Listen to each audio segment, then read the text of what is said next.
Chapter 6. Randy and Miguel River hears a phone ring and can feel the vibration of it on his pillow. Still in the stupor of sleep, he grabs it and roughly says, "This better be important." He hears a woman's voice scream out, "Milk," and then a fast string of Thai words that he can't understand. Money says, "River, would you tell Moon that Randy and Miguel are here for lunch?" She puts a strong emphasis on lunch. River panics. Moon, wake up." Moon slowly opens his eyes. "Why are you holding my phone?" He can hear Money's loud laugh through the speakers. "Oh shit." He grabs the phone. "What's the emergency?" Money is still laughing. "Put some clothes on and come down to the restaurant. It's almost noon and Randy and Miguel are here for lunch. By the way, they saw River's Jeep in front of the restaurant last night, and now it's parked in the back by the stairs." She laughs again, and Moon can hear Milk talking to her in the background. Moon hangs up the phone and jumps out of bed. "Hurry up, River. Get out of bed. It's already noon, and my friends are in the restaurant waiting for me, or probably, more likely, waiting for us. They saw your Jeep by my stairs." "Shit. Get up." River laughs. "I need to brush my teeth first, or everyone will think we were doing more than just talking all night." "Not funny." Moon responds. "I don't have an extra toothbrush." River just rolls his eyes. "Then brush your teeth first, and then I will use your toothbrush. When I'm done, just soak it in a glass of mouthwash if you're worried about it.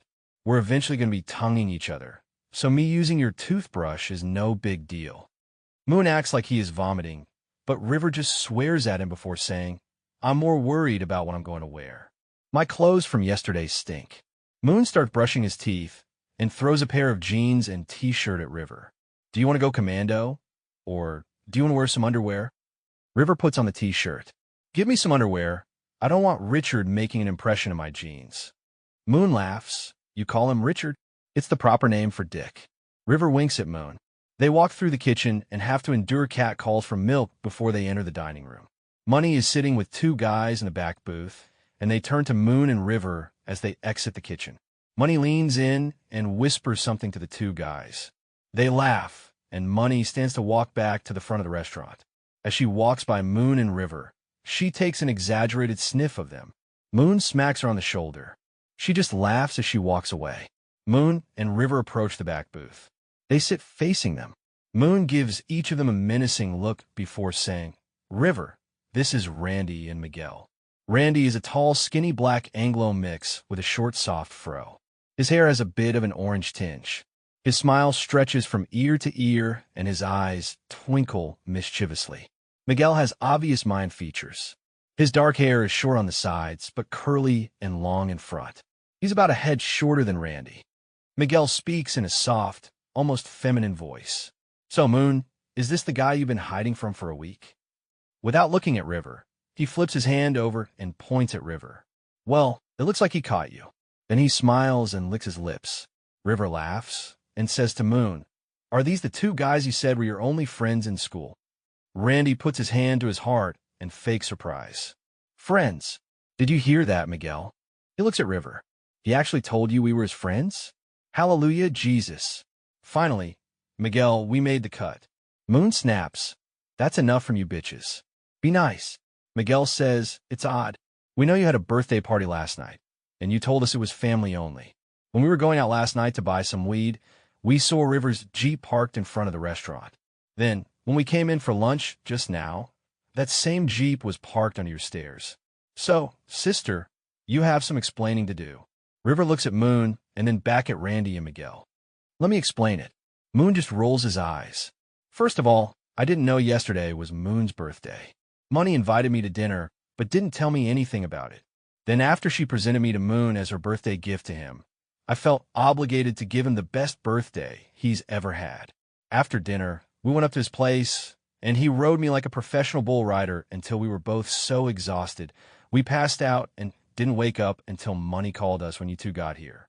Randy pretends to faint, and Miguel's mouth drops open, and his eyes jump out of his head. Moon punches River hard in the shoulder, but River just laughs. Moon quickly says, "None of that happened." River, stop encouraging them. Randy says, "What didn't happen?" "He spent the night with you." Moon says, "Well, what he said was mostly true, except for the part where I rode him like a bull rider." That never happened. Miguel only says, yet. Money shows up with several trays of food and drinks. What never happened? Randy is about to say something, but Moon cuts him off. Nothing. Nothing happened. Can you get us some extra napkins? As she walks away, he turns his attention back to his friends. Yes, River is the one I was avoiding. No, we did not have sex. All we did was talk about ourselves all night. We're trying to get to know each other. That's all. He turns to River. You're getting a spanking after lunch. Randy and Miguel hoot and holler.